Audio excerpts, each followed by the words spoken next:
We have a question from Pedro. Thanks for asking, Pedro, because that's a good question. In your experience, have you noticed any differences between the rep ranges that male and female clients respond better to? And then the follow-up question is going to be, to me, is seamless with the first question.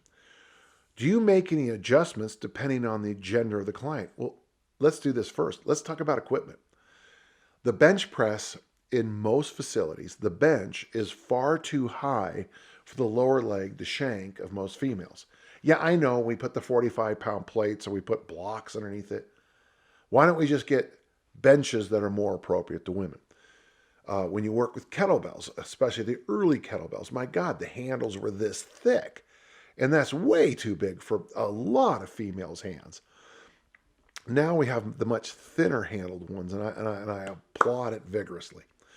I have a female Olympic lifting bar, and it was a game changer for me coaching the Olympic lifts with females. Yeah, it's a touch lighter, but it's a little bit thinner. So equipment is a big issue when we talk about females, and we've got to do a better job, but we've seen a lot of progress. When you talk to women about squatting, very often they'll say, there's no pin position for me to put a squat rack. There's a gap between, like, I don't know, 5 foot and 5'8", and a lot of women are in that middle part.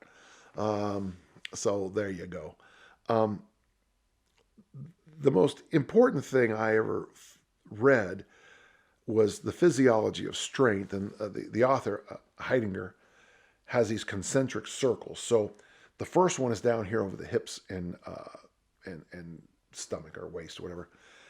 And the thing that the German researchers discovered is that women can get about 80% as strong as men there. So, if you got a guy squatting naturally 500, it's believable you could occasionally find a woman who could squat 400. Those are good sized numbers.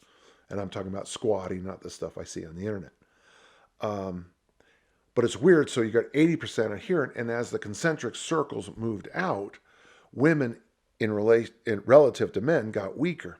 And this really helped me as a coach, because this little extensor here, the forearm extensor, women can only get about 55% as strong as men. So what does that mean? Well, if I'm teaching a bunch of young people how to throw the shot put, the boys and girls will both be able to rotate or glide on day one, but the girls need a little extra work with lighter balls on that flip. So, you could use a softball or load it up to maybe a 1 kilo ball or 2 kilo ball.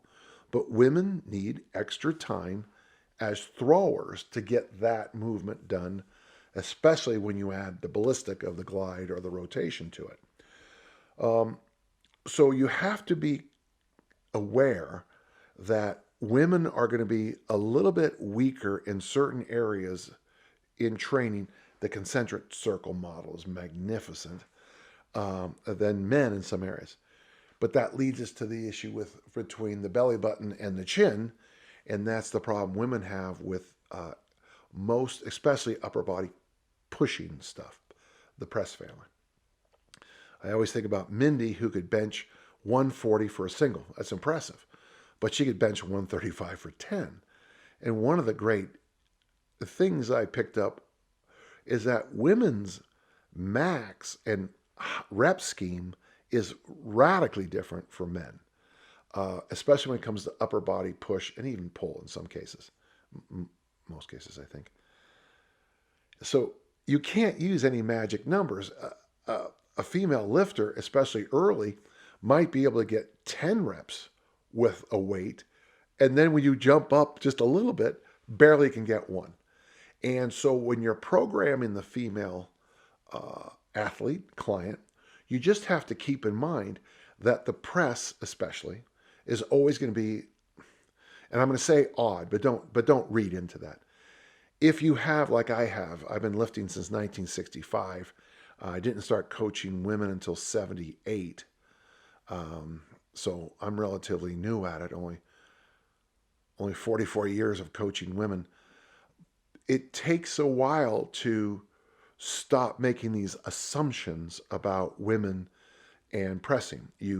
You can't use percents. It's very difficult to use percents. I have modified many of my best programs to work with women, and famously with my daughters when they were their daughters in that team when they were in high school. This is over a decade ago. How I had to change one of my most standard Olympic lifting programs to fit the female athlete. And I had friends look at it and go, "This is unrecognizable from the magic program that I had given them." And I go, "No, it's not. It's reasonable and acceptable for what I'm doing with the females." Now that you can go up half a kilo and a kilo on an Olympic barbell, things are miles better. But when you had to make, 5-pound jumps only with the Olympic bar, and that's if you had the 2.5s and they weren't broken, that became difficult. Pedro, I hope that helps. I'd like to let you know that I think about this a lot, and I'm trying to do my best, both as with my voice and my actions to get us farther along. So thank you. Excellent question.